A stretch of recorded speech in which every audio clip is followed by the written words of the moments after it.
25,000 विद्यार्थी मेडिकलचं दुकान टाकतात, बाकीच्या विद्यार्थ्यांना बी फार्मसी अर्थात औषध गोळ्या बनवणाऱ्या कंपन्यांमधून काम करावं लागतं। पण सगळ्याच्या सगळ्या कंपन्या गुजरातला पळवल्या गेल्या आहेत।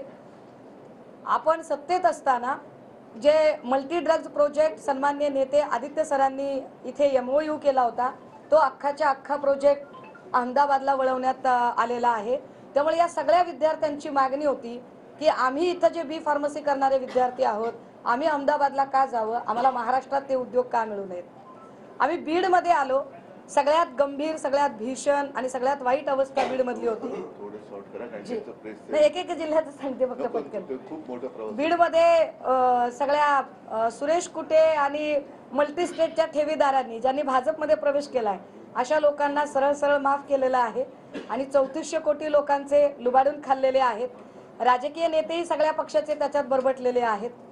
नगरमध्ये दूध विक्रेत्यांचा प्रश्न, जागेच्या ताबेमारीचा प्रश्न, पुढे शिर्डीमधला कांदा उत्पादकांचा प्रश्न आणि त्यानंतर इगतपुरी, नाशिक, कसारा, भिवंडी इथले धरण पण त्यांना प्यायला पाणी नाही, खडवली ब्रिजचा प्रश्न आहे।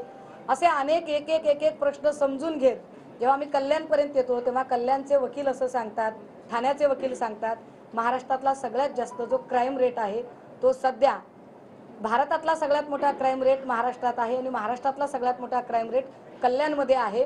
दर वर्षाला 3 ते 3.5 हजार बेल पिटिशन आणि त्याही 307, 323, 324च्या।